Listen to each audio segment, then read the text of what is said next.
Welcome back to our learning channel. So in this video, I would like to discuss about fundamental theorem of arithmetic, and this is widely used to find out GCD and also LCM, least common multiple, for a given two numbers by expressing the given numbers in prime factorization form. Separate method is there to compute LCM and GCD. In coming videos, we can discuss that. So what actually the theorem states? Is very simple, only one line. Every positive integer n, of course it is more than one. Every positive integer n can be expressed. We can write written as, I'll show in symbols so that you can able to understand here. N is a given positive integer which is more than 1, value is more than 1. That n we can write like this. P1, I am giving brackets, 1 power alpha 1 into P2, its power is alpha 2, P3, its power alpha 3. It goes on up to certain stage, up to k, alpha k, where here P1, P2, P3 up to Pk are different primes. Primes means prime numbers. And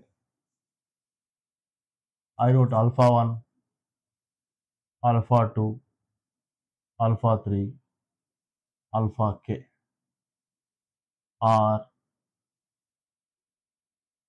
the corresponding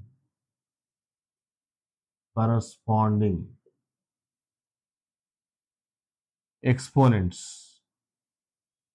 Exponents means powers. It is also called powers of different primes.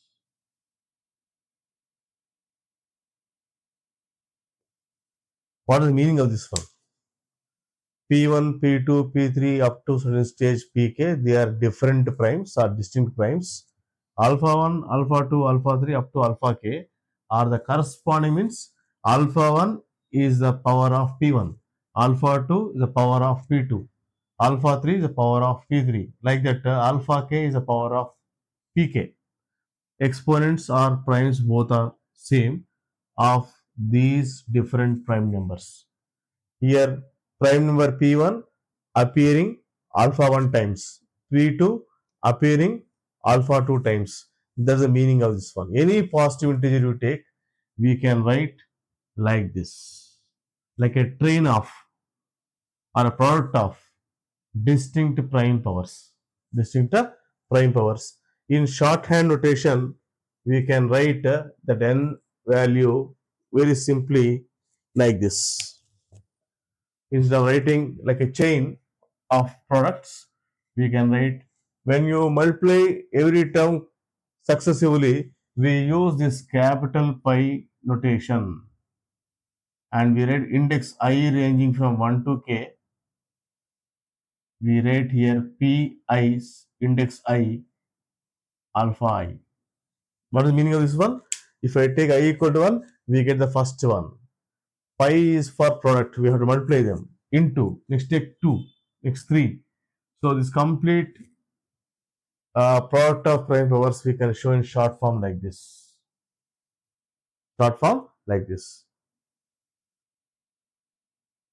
In next video, I'll give some examples based on this fundamental theorem of arithmetic, how you are going to express a given positive integer as prime powers. This technique we are going to use to find out GCD and LCM. This technique we are going to apply to find GCD and prime and LCM for a given two positive integers or more than two also. Thing is that we have to express the integer like this as prime powers. Let us see one example on that so you get the idea how to express the given positive integer as product of prime powers, different prime powers. Do like, share our videos. So every day you are going to get a new concept to learn in mathematics. If you understand concepts, so in any examination you can apply those concepts to score marks. All the best.